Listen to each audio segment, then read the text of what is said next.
ഇന്ന് 2025 ഏപ്രിൽ മാസം 23-ാം തീയതി. ഇന്നത്തെ സ്വർണ്ണവില നമുക്കൊന്ന് പരിശോധിക്കാം. ഇന്നലെ കയറിയ അതേ വില ഇന്ന് താഴേക്ക് ഇറങ്ങിയിരിക്കുന്നു.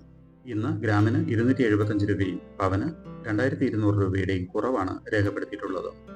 1 ഗ്രാം 22 കാരറ്റ് സ്വർണത്തിന് 9015 രൂപയും പവന് 72,120 രൂപയുമാണ് കേരളത്തിലെ ഇന്നത്തെ സ്വർണ്ണവില. ഇന്ന് 1 ഗ്രാം 24 കാരറ്റ് സ്വർണത്തിന് 9834 രൂപയും പവന് 78,676 രൂപയുമാണ് വില.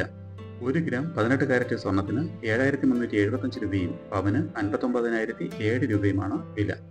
സ്വർണം വാങ്ങുന്നതിന് മുമ്പായി സ്വർണത്തിന്റെ പരിശുദ്ധി കൂടി അറിഞ്ഞ് വാങ്ങുക. ഇനി ഇന്നത്തെ മറ്റ് പ്രധാന വാർത്തകൾ കൂടി ഒന്ന് നോക്കാം.